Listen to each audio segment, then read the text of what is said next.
pong si former Senator Trillanes nagkaroon po ng interview at dito po tahasan niyang sinabi na ito daw pong si Duterte fake news factory mga kababayan, pathological liar, pinakasinungaling or sinungaling mga kababayan at kung ano-ano pa. So ngayon pakinggan po natin etong interview sa 1PH ni former Senator Trillanes. Ano po, so ito i-play na po natin. For joining us, Senator. Of course, nakita natin po yung last report. I'd like to ask you about that. No, you filed a supplemental affidavit, no, and you said you uncovered po a new evidence based sa Quadcom hearing. Ano po itong ebidensya, Senator?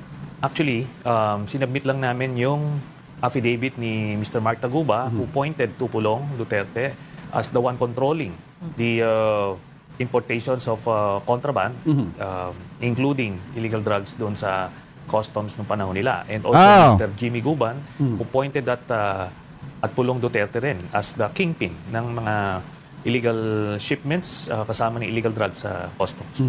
But aside from the testimonies, meron po ba tayong mga corroborative documentary evidences that will, support these allegations? Yes. I submitted the whole evidence that was used by the prosecution to convict Mr. Mark Taguba doon sa same drug shipment case. Kumaga, it's already established. Ngayon siya, tinuro lang niya yung mastermind. So, dalawang nagturo kay Pulong Duterte as the mastermind. Kaya, ito na to. This is an open and shut case. Ito, maliwanag. Sinasabi dito ni former Senator Trillanes na matibay yung ebidensyang hawak po nila. May mga backup na ebidensya po sila mga kababayan na talaga makakapagturo na ito pong mastermind mga kababayan dun sa nangyaring shipment ng ipinagbabawal na bato na bilyon yung halaga mga kababayan nung panahon ng Duterte administration. Ang itinuturo po na mastermind doon ay walang iba kung hindi etong si Paulo Duterte. Kaya nga mga kababayan, kung matatandaan nyo, di ba, nag-file siya ng supplemental affidavit mga kababayan, and then daladala po niya yung maraming ebidensya na hawak po nila. Ano po, na makakapagdiin kay Paulo Duterte. Kaya nga mga kababayan, sabi ko sa inyo kahapon, kung matatandaan ninyo yung live natin noong nakaraang araw, talagang malaki ang posibilidad na makulong itong si Paulo Duterte kapag ka napatunayan na totoo lahat ng mga nasa sa ebidensya ni former Senator Trillanes mga kababayan. Ano po, so ngayon ipagpatuloy pa natin. Kaya I'm hoping masimulan na yung preliminary investigation ng DOJ. And how confident are you, Senator, na positive ang magiging outcome? Kasi sabi po, of course, no, ng kabilang kampo po, nag-fishing daw kayo. The whole world saw for themselves kung ano yung mga sinabi dun sa Quadcom. Hindi to gawa-gawa lang. At nakita nyo naman, even yung demeanor nila, the totality of the circumstances and evidence would point to the Duterte family as the ultimate narco-politicians dito.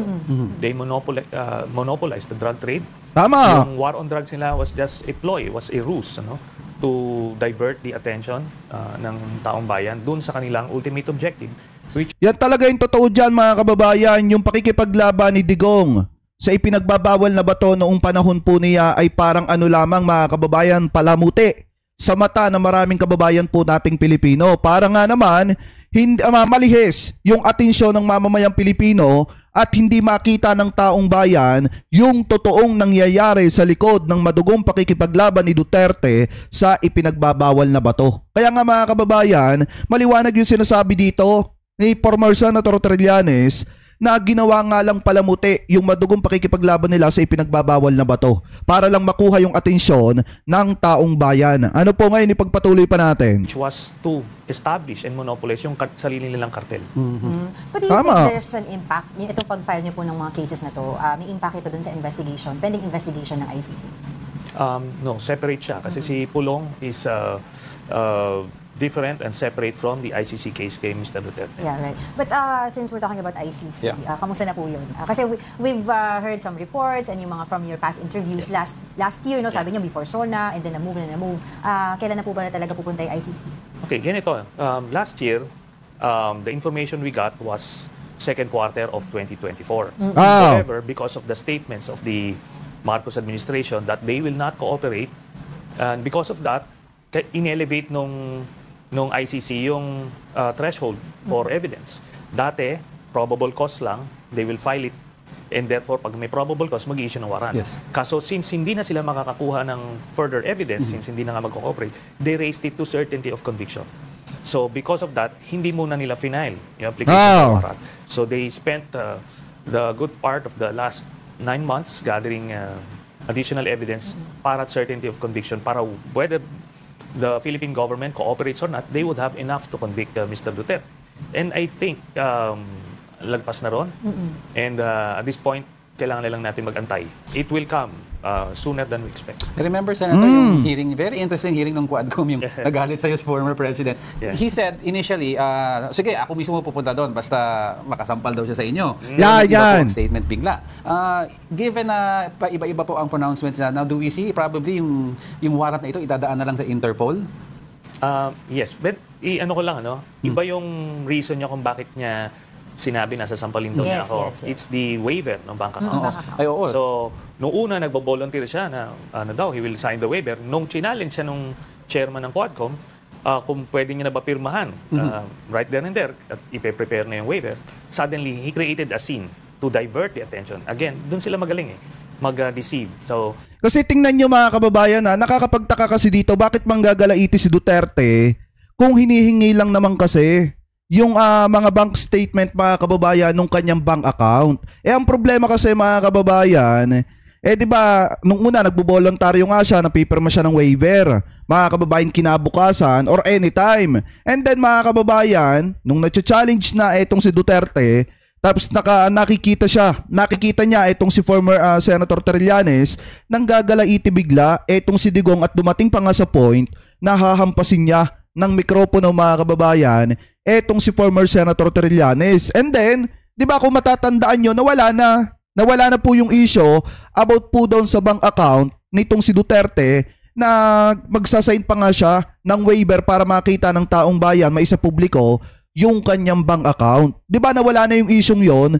Kasi nga, tinabunan nila mga kababayan ng kung ano-anong issue, kung ano-anong mga pagtira laban sa gobyerno para mailihis po yung issue about do sa mga bank account. And then, nitong mga nakaraang araw, kung matatandaan nyo mga kababayan, di ba pumutok ulit yung balita about dun sa pagsasabpina ng mga bank details or bank account itong si Sara Duterte. Kaso ano nangyari? Nagsunod-sunod mga kababayan, yung kanilang mga pagbatikos laban po sa gobyerno hanggang sa nawala na naman mga kababayan sa usapin yung patungkol sa mga bank account ng mga Duterte na dapat pong makita ng sambayan ng Pilipino. Kaya kung titingnan nyo, yan din kasi ang isang dahilan kung bakit ayaw nilang matuloy yung impeachment trial. Kasi once na matuloy yung impeachment trial, automatic mga kababayan, kailangan makita. Kailangan makita yung mga bank account nitong mga Duterte. So doon, pagka nakita mga kababayan na sobra-sobra, yung inilaki ng yaman po nila, lalo na buhat nung naging presidente, etong si Digong, talagang may dyan papasok yung anomalya. Ano po ngayon, ipagpatuloy pa natin. kailangan niyang gumawa ng eksena para hindi siya maobligang pumirma. But then we kept Diba? on challenging him to sign it, pero ultimately hindi. Ngayon, itong sa ICC naman, kasi si Duterte, ano siya ang tawag dyan fake news factory, no? Naku po! Yung pathological liar siya. And he uses that skill for his convenience. 1 out of 10, magsasabi siya ng totoo if it would be convenient. Pero 9 out of 10, he will just lie para makover yung kanyang ultimate agenda. So in this Tama. case, sabi niya pupunta siya ng ICC. Nung nape-press na siya, hindi talaga. So, Nasaan na nga yun? Di ba mga kababayan, nasaan na yung sinasabi ni Duterte na pupunta siya ng ICC mga kababayan? Wala na. Kasi nga, parang katulad lang din yan nung sinasabi niya, nasasakay siya mga kababayan ng jet ski papunta doon sa border ng Pilipinas at saka ng China at magtutusok siya mga kababayan ng Philippine flag at hahamunin niya yung mga Chinese Coast Guard ng suntukan mga kababayan at bengbangan, ika nga. So ngayon, nawala na rin yun. Eto naman mga kababayan, yung sinasabi niya naman na pupunta siya ng ICC, ano po siya na mismong pupunta, wala din. Ibig sabihin talagang may pagkasinungaling ito pong si Digong. Ano po ngayon ipagpatuloy pa natin? it's going to go through the Interpol. Yes. Just to answer your question. Kasi iyan yung mechanism na still in place. We have an international agreement with the Interpol, and the Ah. Interpol has a cooperation agreement with the ICC. So valid yung agreement natin with Interpol, kaya pagkas doon pinadaan, wala sila doon.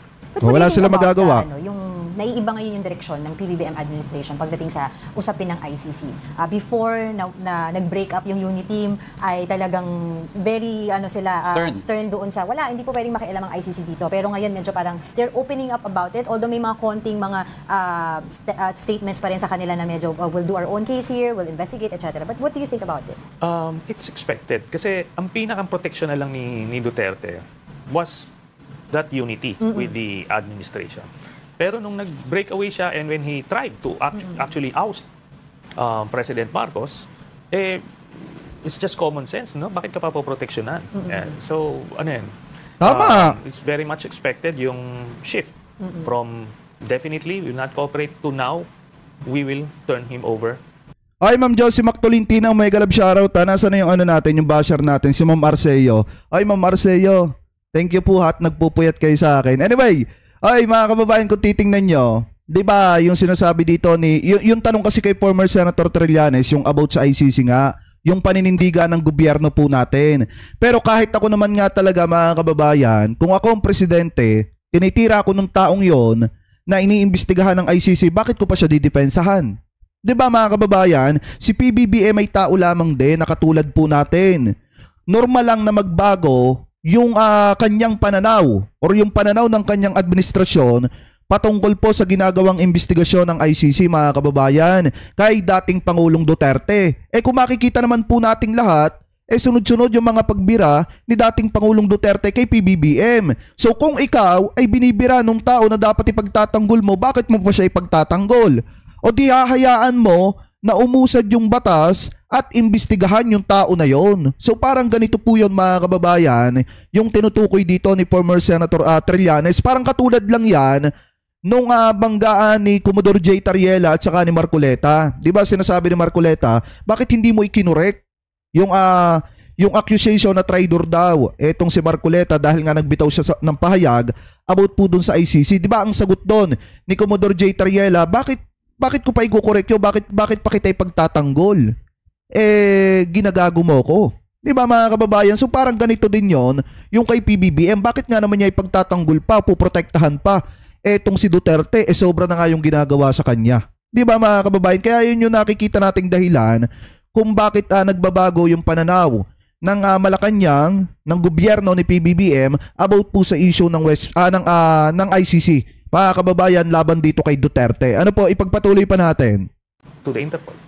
Let's move on to another issue altogether, Senator. And we all know you as somebody who's very calculated in all your movements in the past decade or so.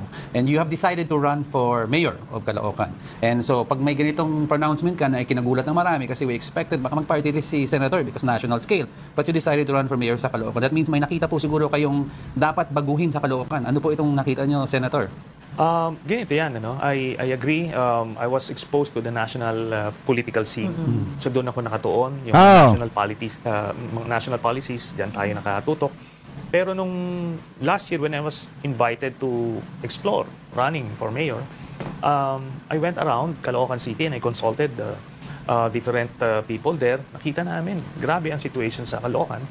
And even though I was born and raised in Caloocan, but after I graduated from PMA, hindi ko na nakikita yung mga ins and outs doon. So I saw for myself ang grabe ang poverty dyan. I think the poorest people in the Philippines live in Caloocan. Yung facilities niya, yung infrastructure niya very backward.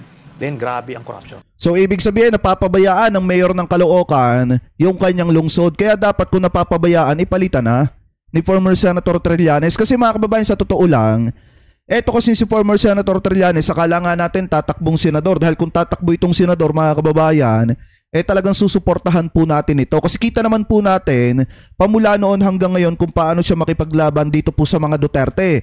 Kahit nga nasa kapangyarihan dati si Digong, mga kababayan, isa lang yung isa sa nakita po natin na hindi man lang natakot dito po kay Duterte. Kaya nga mga kababayan, napakaswerte ng mga taga Caloocan kung ito po ang mapapaupong mayor kasi ang una niyang nakikita dito sa Caloocan ay yung kahirapan ng mga naando doon, yung mga naninirahan dyan po sa Caloocan, at saka yung matinding korupsyon. Mga kababayan, na kapag ka siya ay naupo, ay ihinto niya, ipapatigilin niya, mga kababayan sa madalit salita. Ano po, kumbaga wawakasan niya yung korupsyon dyan po sa Caloocan. At sana nga pala rin, etong si former Senator Trillanes na mapaupo dyan po sa Caloocan, mga kababayan, at mapalitan na yung mayor na nagpabaya sa kanyang lungsod. Ano po, ipagpatuloy pa natin. And right now, number 1 na rin sa criminality ang Caloocan. So, Diba? sad to say, it's becoming the worst city in Metro Manila, at least. Pero we all know, Senator, no, the Caloocan was governed by the Malapitan family for the longest time. So would you say napabayaan ito for the longest period? Definitely, no. Wala talagang governance. Ang inaatupag lang ng mga nakaupo is kung saan kukuha ng pagkakakitaan, ano. Sad to say, kasi otherwise dapat nakikita mo yung tao eh. 'Di ba? And you should feel for them. You should be able to address yung basic needs nila.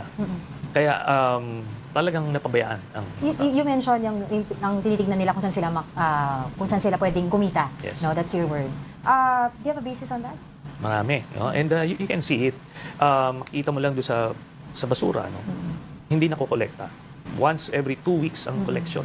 Pero pag titignan mo doon sa kontrata, ano to? One of the highest garbage contracts in the country. Diba? Tapos ganon. So you can just put 2 and 2 together. Pero at the proper time, maungkat lahat yan. In fact, may mga graft cases itong pamilya na ito. And that's for everybody to see. And of course, Senator, ang tanong Yun ang masaklap dito, pagka napaupo si former Senator Trillanes sa Caloocan, mahalungkat yung mga anomalya, yung mga corruption na nangyari dyan po sa Caloocan. At ito po mga kababayan, kasalukuyang mayor na nakaupo dyan po sa Caloocan, malaki ang posibilidad mga kababayan na baka isang araw makita natin na sinasampahan na po siya ng graft and corruption practices mga kababayan dyan po sa Caloocan mismo. Kasi kung titingnan nyo, di ba, nung bandang December, yan lang ata yung bukod tangi na nakita po natin na parang ang pinamimigay mga kababayan dun po sa mga taga Caloocan, bigas tapos tuyo. Pakitama na lamang po ko ha kung ako po ay mali. Kasi yan yung napansin ko mga kababayan nung bandang December na may nagva-viral na post na parang bigas lang at saka tuyo yung ipinamimigay dyan po sa Caloocan. Tanging Bukod City lamang, di umano mga kababayan, tanging bukod na city lamang na ganun yung pinamimigay. Samantalang dun sa ibang mga lungsod mga kababayan, bago magpasko, sobrang dami na ibinibigay na mga groceries dun sa kanilang mga nasasakupan. Pero ito yung isa sa nakita natin na talagang bukod tangi, tuyo at tsaka bigas, nakakarampot yung ipinamimigay. Kung hindi talamakang korupsyon dyan, sana magandang buhay ng mga taga-Caloocan. Ano po mga kababayan, ipagpatuloy pa natin. marami, di ba? You've been campaigning for a few weeks, a few months now. Na umiikot po kayo. Based sa mga narinig nyo po sa mga constituents ng Caloocan, ano po ang kailangan nila? Kumbaga kung manalo kayong mayor, ano po unang gagawin nyo na babaguhin nyo? Just at least maibsan po yung sinasabi nyo kahirapan. Marami, no? Kailangan nila ng trabaho. Kailangan nila ng suporta, yung mga marginalized sectors like the senior citizens, PWDs. Ang dami nila doon. Kailangan nila ng decent healthcare. Yung mga taga-Caloocan, pag magpapa-hospital, pupunta sila ng Manila o Quezon City. Diba? Kasi they don't have any decent healthcare system doon. So, very basic ang problema ng Caloocan. And we need to address those concerns. Pero let's talk about surveys. Yeah. Kasi last year, we've seen a lot of surveys, or some surveys, medyo behind po talaga kayo nag-umpisa. And then we've seen some videos sa social media. I don't know kung saan nanggagaling yun, pero pinapakita po nila doon na hindi po pinupuntahan daw ng tao yung mga areas that you go to para mag-campaign. Kung parang pag tinanong mo on the bat yung mga tao doon, sino iboboto nyo, malapitan pa rin daw yung sinasabi nila. Okay, I started out at 8%, no? And that's expected kasi lahat ng pangalan ng malapitan nakapintura sa mga pader, no? So nandoon yung subliminal effect nun. But once we got around, started consulting people, the race has tightened. A few points na lang ako below. If may ibang surveys na, internal surveys to na tabla na, and some even lamang ako by a few points. But dun sa aming own internal survey, which we conducted last January, I'm just a few points behind. Ganun yung reflection. Ngayon yung mga sinasabi nyo, mga nakikita nyo sa social media, propaganda nila yon. Of course, that's what yung mga they say, vlogger. but we have a lot na videos to show na talagang baliktad. No? In fact, pag umikot itong mayor, si Along Malapitan, wala nang lalapit ang magpapapicture sa kanya.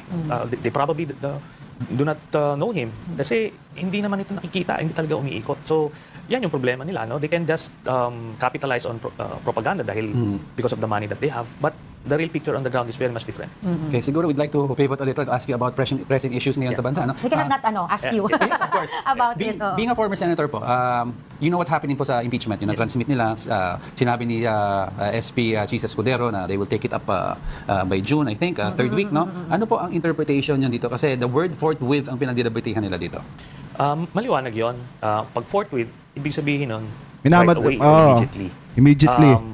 Kung mga presidents lang ang pinag-uusapan natin nung corona impeachment, the day after na na-transmit sa Senate yung articles of impeachment, nag-constitute kami as an impeachment court.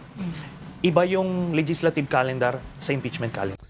Isa din pala siya mga kababayan, isa din pala siya, pakitama na lamang po ko ha, isa din pala siya sa tumayong hukom or hurado nung panahon ng corona impeachment mga kababayan. Kasi eto kasi yung mga mahalagang pahayag yung mga galing dati or naranasan dating umupo bilang judge ng impeachment sa isang impeachment trial. Katulad itong sinasabi mga kababayan ni former Senator Trillanes na kung saan dati pagka-transmit daw sa Senado ng article of impeachment, talagang biglaan ang umusad. Ibig sabihin, umusad na po agad yung proseso ng impeachment mga kababayan dyan daw po sa Senate. Kasi nga, ang sinasabi ng konstitusyon, kailangan kapag dumating na or nasa kamay na ng Senado, yung article of impeachment, kailangan umusad na po ito at hindi ibinbin. Mga kababayan, ano po ipagpatuloy pa natin?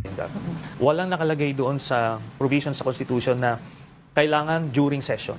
Ay, Sir Audi Lennon, mega love shoutout po Thank you po sa panonood. Because iwalay nga, pag titignan nyo yung provision sa impeachment, nandito siya sa Article 11, I think, or hindi siya sa Article 6 sa legislature. Ibig sabihin, yung impeachment is a separate institution altogether. So, kaya nga nagro-robe pa Yes. to symbolize na you're not just regular senators, you're senator judges. Meaning, iba yung identity nyo. You're wearing a different hat. So, immediately, kahit walang session, kunyari, magpunta sila sa Senate ngayon, mag-agree sila, let's take an oath, mangyayari yun. But, you see, the Senate is the domain of the senators. Lahat ng nangyayari dyan is based on the rule of the majority. Yes. Pag nag-decide sila na, we will do this today, they can do this today. If they decide, Kaso sa Senado kasi mga kababayan, yung majority, lalo na yung iba iniisip campaign. Yung kanilang pangangampanya kung paano sila makakabalik ulit sa kapangyarihan. Yung iba naman mga senators mga kababayan, busy naman sa kanilang pagbabakasyon mga kababayan. At yung iba, may mga kanya-kanya namang ginagawa. Kaya yung sinasabi na makakakuha ng majority or kailangan makakuha ng majority, mukhang mahihirapan tayo sa panahong ito ngayon. Lalo na at yung utak ng iba nasa sa pangangampanya na.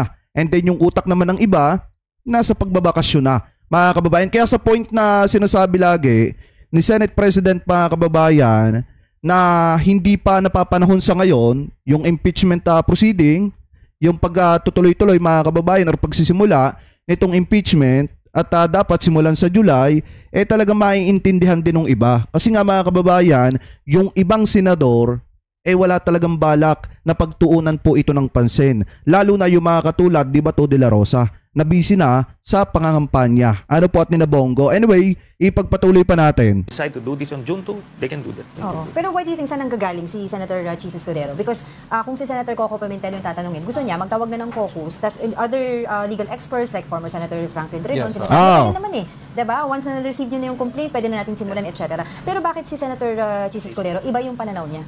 Dahil ganun yung pulso ng mga majority. Diba? Remember, diba mga kababayan? very small ang margin nung pagka-Senate President ni Senator Chis. If any block would shift to the other block, tanggal sa kagad siya. So yun yung pulsuan niya. That's my reading on that. He's treading on very thin ice.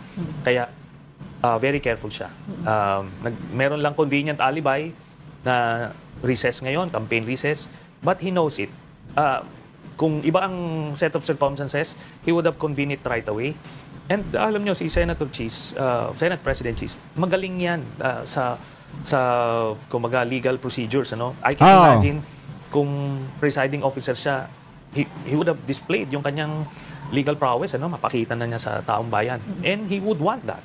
Kaso, the circumstances do not favor such a scenario for him. May kailangan po ba baka dito, maging Senator, yung election? Kasi takot. Kasi parang ang nangyayari dito, kung sakali nga naman na magpatawag ng special session etong si Chis Escudero, baka magkaroon biglaan ng regudon dyan po sa Senado, mga kababayan, at magbutuhan na ipatanggal bilang Senate President etong si Chis Escudero. Kaya ngayon, ang ginagawa niya, mga kababayan, pinapakiramdaman niya yung mga kasamahan niyang senador. Kasi sa totoo lang, mga kababayan, yung iba kasi mga senador, yung iba, ang iniisip lang nila, yung mga sarili po nila.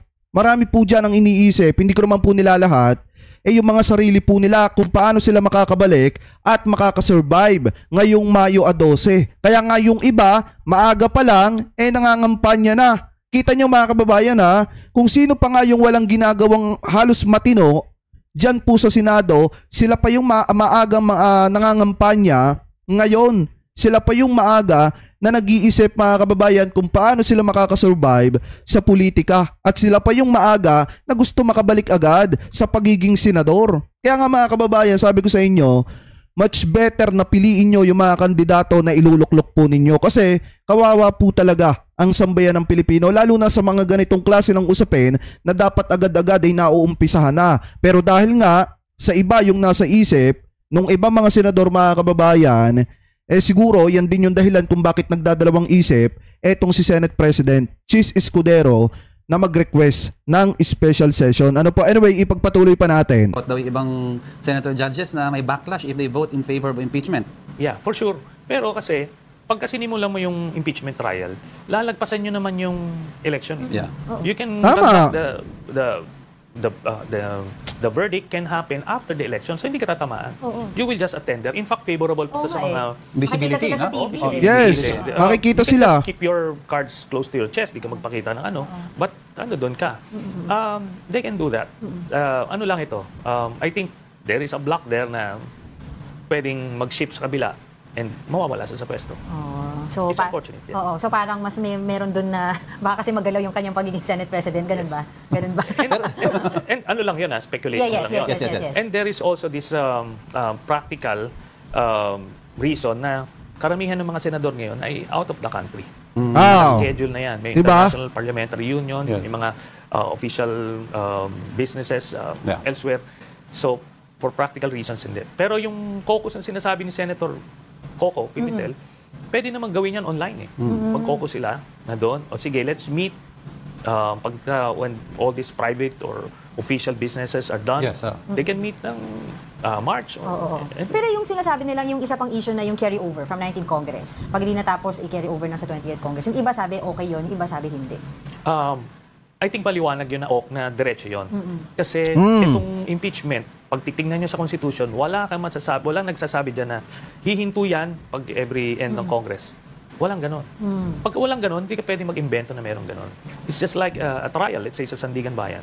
Pag trial ka doon at nag-retire yung dalawang justices, tuloy-tuloy pa rin yung trial. Pag may pumalit doon, sila yung magbabackread, you don't reset. Yun. Ngayon kasi Diba? nakikita natin ngayon, nakafocus yung campaign between the Duterte side faction at saka of course yung admin, BBM admin. Silang dalawa yung nag-aaway. I was wondering, being the opposition before, nasaan ngayon sa picture na ito ang true opposition? Ito, pakinggan natin yung sagot ni former Senator Trillanes. Ang true opposition is si Senator Risa Hontiveros. Siya yung nandoon and she is playing that part. Policy-wise, nagpo-provide dyan. Kasi yung pagiging opposition lang naman kasi, mga kababayan, kinamkam lang naman ng mga Duterte yan. Sila lang naman kasi nagtalaga sa kanilang sarili bilang oposisyon. Pero alam naman po natin, mga kababayan, yung totoong mga oposisyon po talaga yung mga dilawan. Ano po yung mga dilawan na talagang nakikipaglaban at may boses, especially sa mga mahalagang issue katulad ng West Philippine Sea. Pero yung peking oposisyon, tingnan nyo, mga kababayan, kapag ka West Philippine Sea yung pinag-uusapan, tameme yung mga yan, hindi makaimek, hindi makapagbigay ni konting komento. Pero kapag kapaburan sa China, yung pinag-uusapan, may ingay ang mga yan at minsan nga ipinagtatanggol pa ang China. Kaya nga, mga kababayan, hindi po natin masasabi na totoong oposisyon or oposisyon etong kampo ni Digong. Sila yung peke na kumuha lang ng title, mga kababayan, ng kanilang grupo at samahan para masabi na sila ay oposisyon. Ano po, pero sa mga mahalagang issue, wala naman silang maiambag or wala man lang sila na komento. Ano po, ipagpatuloy pa natin. ng checks and balances with the administration. So, she is the voice. Yun sa mga tumatahimik, you cannot classify them as opposition anymore. Diba? Kasi Totoo. pagka opposition ka, kailangan may ino-oppose ka. So are you saying, let's say for example, kasi merong ako nakitang parang reaction mo doon kay Senator Bam Yeah. Aquino. Sinasabi kasi ni Senator Bam Aquino na hindi daw ganun ka-importante impeachment complaint at hindi daw yun, kumbaga parang he went to Nueva Ecija, hindi daw yun yung pulso ng taong bayan, ibang problema. And you reacted on that. Can you tell us more about it? Well, I needed to react that way kasi grabe yung sakripisyo namin dito to make Tama. the Dutertes accountable. Tapos, i-trivialize na ganun. I need to call him out. Nagkasama kami nung panahon ni Duterte sa minority, pero apparently, he doesn't feel that way anymore. Baka mas malapit siya sa mga Dutertes at this point. Naku Kaya po. nagpapauna siya about what he really feels. Kasi if he feels the same way as before, as we do, he wouldn't have said that.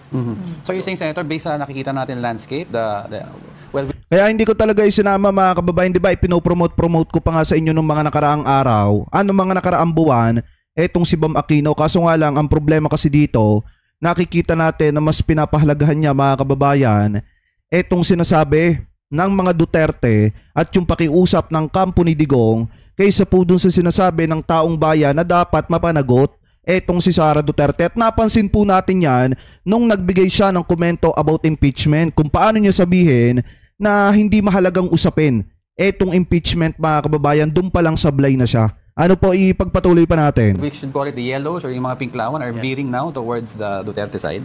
No, not everyone. Si ano po, VP Lenny, former VP Lenny. Well, you'll have to ask her that. Kaya nga kinall out ko rin siya when Yes, she yes. invited. She invited si Sara Duterte That's right. sa bahay niya. No? They tried to come up with some excuses, but kita nyo how does it look now? Di ba? That didn't age well. So, it was just a forewarning. Ngayon, even though magkakasama kami before, pero when they get in the way of putting or making the Dutertes accountable, I will have to call them out. Di ba? Ganun naman tayo. Oo. Yan ang Hindi nga po tama. sabi niyo yung mga sakripisyo ninyo para nga mapakita sa tao kung ano talaga yung tunay na Yan talaga ang tama, mga kababayan. Kahit pasabihin na nakasama mo, naging kaalyado mo, naging kasama mo bilang oposisyon, o kaya naging kasama mo sa politika, pagka alam mo na mali na yung pinagsasasabi, kailangan mo talagang i-call out yan. Tama itong sinasabi ni former Senator Trillanes, kasi sa totoo lang, napakalaki din ng sakripisyo nila dito po sa impeachment na isyong ito, mga kababayan. Kasi isa ang magdalo sa nag-file ng impeachment complaint laban po dito kay Sara Duterte. Kaya kahit magsalita si Bam Aquino ng kung ano-ano, talagang i-call out siya ni former Senator Trillanes, kasi nga unang-una sila yung mas nakakaalam na dapat ay mapagbayad etong tao na hindi marunong magpaliwanag kung saan napunta ang pera ng taong bayan. Ano po, at saka ang pinakamasaklap dyan, mga kababayan, sa pagbibitaw ng salita ni Bam Aquino, ipinapakita niya na parang pabor siya na wag ma-impeach etong si Sara. Parang pinapakinggan niya yung panawagan ng kampo ng mga Duterte na wag papanagutin etong si Sara Duterte. Ano po, ngayon ipagpatuloy pa natin. kulay ng mga Duterte, you've filed several cases, you've supported ICC investigation. Saan ba talaga nag-ugat? Kasi a lot of people are asking, galit na galit ka, you're so focused on Okay, Duterte. Duterte. Diba saan ba nag-ugat yun? Ganito po, no? Kung makikita nyo how we operate, mission, it's about the mission. Dati si GMA was the mission. Yes. And eventually, na-accomplish yung mission na yun at terrible cost or expense sa amin. But still, nangyari yun. So, we moved on. Ngayon, si Duterte, giniba niya yung bansa. Dami niyang pinatay ng mga Pilipino. And that mission is still on. Hindi pwedeng isang tabi to. If we will not do this, if somebody is willing to take up the cudgels to make them accountable, we would gladly step back. Pero habang wala pa or hindi pa tapos yung laban, tutuloy-tuloy namin yan. And we feel na malapit na tumatapos. So we get this thing done, we have accomplished the mission, we now move on to something else. Speaking of Diba? former President Duterte, I think you heard that most likely yung statement niya about killing 15 senators. And of course, may pronouncement na joke lang daw. And sanay na po tayo, ganun po ang pronouncement nila panahon ng administrasyon na joke lahat ng sinasabi. Ano po ang sa tingin nyo dito? May sector nagsasabi, itigil na natin itong joke dahil hindi na daw healthy ito. Anong opinion nyo? Ganun yon, mga pauna yon. Di ba? So, if whether that thing happens or not, meron siyang deniability. But we saw that nung panahon nung administration niya, thousands died. That was not a joke. Di ba? And Tama. he was very clear about that. Kaya hindi pwede yon. Kaya tama yung kinasuhan siya ni General Torre na paliwanag mo na lang yan sa korte kung joke yan o hindi. But you don't joke about those things. Di ba? Sa airport niya, yung mga bomb jokes, hindi pwede. Eh, ganito lang yon. Saka dati mga kababayan, naging aral kasi sa sambayan ng Pilipino, yung ginawang biro na pagbabanta nung isang teacher kay Duterte. Di ba anong ginawa doon sa teacher na yon? Inaresto mga kababayan agad-agad. And then kung makikita ninyo, kapag ka sa normal na mamamayang Pilipino, nangyayari yon, pinaparesto agad-agad. Pero kapag ka kay Duterte, pwede nilang i-deny, pwede nilang sabihin na nagbibiro lang sila. Eh kung yun ngang normal na mamamayang Pilipino na nagbiro lang naman at wala naman din kakayanan na magbayad ng 50 million para ipatumba si Duterte, eh kahit alam ng kampo ni Duterte, ng administrasyon ni Digong na biro lang yon, inaresto pa rin yung teacher mga kababayan. Kaya dapat ipakita yung pagkakapantay-pantay na kahit ikaw ay naging former president, dapat mapanagot ka sa mga binibitawan mong salita. Kasi hindi naman po basta-basta yung binitawang salita ni former president. Nagbanta po siya sa buhay ng 15 senators. Ano po, ipagpatuloy pa natin. With what's happening with VP Sara Duterte now, yung impeachment complaint against her, are you confident na, kumbaga, pag ito ay naipasok na sa impeachment court, may impeach siya? Yes, I am confident because solid yung evidence sa kanya. Naku po! Pag lumabas lang yung bank accounts, makita nila yung sinasabi namin noong pa na may dividend. Eta, tingnan niya, pakinggan niyo mabuti to ha, yung pinaka main point dito, pag umusad na yung impeachment trial, malaking possible ma-impeach. Etong si Sara, lalo na pag lumabas yung mga bank account, yan po kasi yung pinakamatindi dyan. Kaya ayaw nila matuloy yung impeachment, yung trial, kasi i-request doon yung bank account. Pag na-request doon and then nakita yung lahat ng bank account mga kababayan ni Sara Duterte, ni Digong, at nakita na biglaan yung paglobo ng kanilang kayamanan, talaga mga kababayan, related nga yan dun sa sinasabi ni former Senator Trillanes at talagang papasok dyan yung corruption. Ano po, ipagpatuloy pa natin. Evidence, may proceeds from the drug trade. While she was mayor, lalabas yon. Makikita ng tao yon, bibitawan na siya. At pag binitawan siya ng tao, bibitawan na siya ng mga politiko kasi magiging untenable eh. Tama! Mataas pa rin ang ano niya ngayon. I mean, bumaba, pero mataas pa din yung kanyang rating. Actually, they're picking up. Their numbers are picking up dahil dun sa kanilang troll factory. Nag-expand sila ulit ng social media machinery nila. At ganun, they deceive people. That's how, yun yung sikreto nila. You mentioned the word kanina, yung fake news factory. Meron isang very controversial statement. I'd like to ask you about this. Si Congressman Marcoleta about the West Philippine Sea na nagkabangga pa sila ni Commodore J. Tariela. Ano po ang take nyo dito? Grabe yun. It shows, reflective yon dun sa kanilang saloobin, yung kanilang biases and motivations. Pare-parehas yung mga Duterte camp, they've been defending the aggressions of China, yung intrusion sila sa ating West Philippine Sea. Even nung panahon ni Duterte, he actually directed the AFP to stop conducting EEZ patrols sa West Philippine Sea. Ganon yun. To give the Chinese the whole place, basically binigay nila. Kaya yan yun. Yan sila Marcoleta, mga acolytes yan ng mga Dutertes.